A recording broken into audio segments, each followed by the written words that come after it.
Hello, we're back for video number 3 of the Olympic Weightlifting Tips series. This one we're going to focus on some of the things that we work on when we do bringing the bar through the second phase or through the second pull into the third pull or the triple extension position. There's a lot of things happening once the bar gets over your knees. If you can set yourself up with having a good start position and then taking the bar off of the floor correctly, you really set yourself up to make the second pull as simple as possible. But this is where timing is of the essence.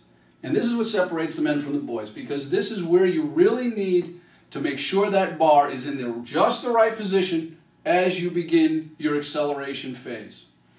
Now, the second pull sort of is defined as having the bar, once it's over the knees after the first pull, bringing it up into a position to drive your hips into the bar and accelerate.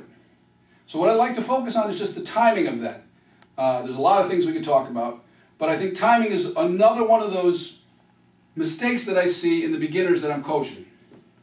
So what you want to really think about is as that bar is coming up over your knees, keeping the bar tucked in, and then waiting for what I call the pocket, waiting for the bar to hit the pocket or the blast zone so that you can really begin your upward thrust with your hip drive through the bar to get that bar moving upward and get into that triple extension on your toes and finish with your shrug position.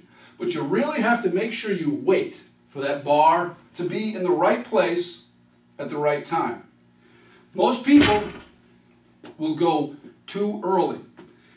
And what happens when you blast too early is, first of all, you don't have the ability to use all of your hip drive, so therefore you can't put 100% of your force into the bar.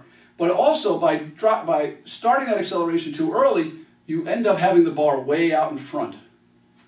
So what happens is, you're bringing the bar up, and I've seen people accelerate from their knees. Well, you can never have the bar end up in the right place, whether it's a snatch or clean and jerk, when the bar is being accelerated from this distance away from your body. You've got to be patient and wait for the bar to be right in the blast zone for the clean here, or a little bit higher for the snatch, so that you can really drive your hips and get the bar moving upward in the proper bar path.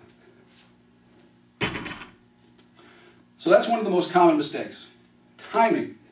Most people don't wait long enough for that bar. Stop. So we're going to have Michael demonstrate for us that second pull, what we're working on in our second pull. So go ahead, Michael. Start with the bar at your knees, a little bit lower. Let's go from below knee. Good. Now, if you notice Michael's shins are a little bit vertical, at that point I'd like his weight to be a little more forward, although it does move into his heels as the lift progresses until he goes up on his toes. But at that point, that's a much better position. And of course, you want to pick your chest up, collarbones up. I say that all the time. That's better. Okay, Michael, bring it up into the blast zone. Very good. Do that again. Find your position, though, before you move. Bring your weight forward a little. Right there. Come up and blast.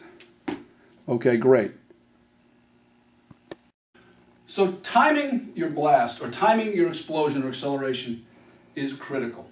And you can do a nice second pull drill, or either a clean or a snatch from below knee, and just bring it up to the blast zone, and practice launching the bar upward with the arms long so the bar can be launched with a proper bar path straight up in the air.